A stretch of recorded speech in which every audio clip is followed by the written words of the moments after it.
জনতা নিয়ে নেও আমার গাড়ি তো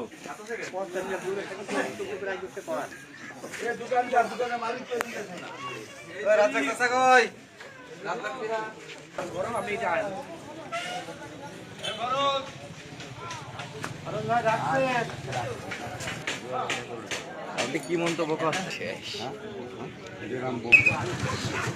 আমরা জানতে পারলাম কুষ্টিয়া ইবি থানার গোস্বামী দুর্গাপুর ইউনিয়নের দুর্গাপুর বাজারের একটি দোকানে সেখানে নাকি বোমা সাদৃশ্যের কিছু দেখা যাচ্ছে। আসলে এই বিষয় সম্পর্কে যদি আমাদের কিছু জানাতেন। বিসমিল্লাহির রহমানির রহিম।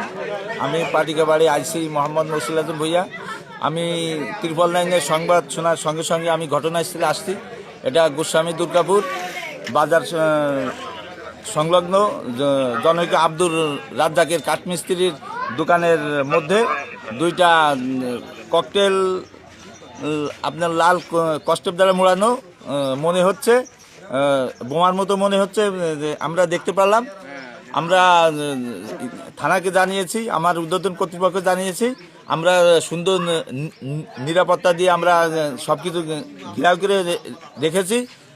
আমাদের বোম ডিসপোজালের বাহিনী আসবেন, আমরা সেইভাবে যতক্ষণ না আসতেছে আমরা সেইভাবে আমরা নিরাপত্তা দিয়ে রাখবো এবং এই বিষয়ে আইনগত ব্যবস্থা গ্রহণ করা হইবে।